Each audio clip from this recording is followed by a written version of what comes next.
Hey everyone, it's Jazzy here from Green Tons. Have an upcycled DIY to show you. Just saw this on the Kelly Clarkson show, a manicure made with gum wrappers. Then John said, hey, you should try that with the Hershey's Kiss wrappers that we're making our snaps out of. So here goes. So you're going to want to use a base coat.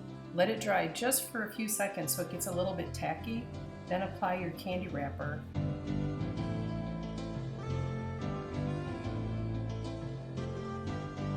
Stick it down really well.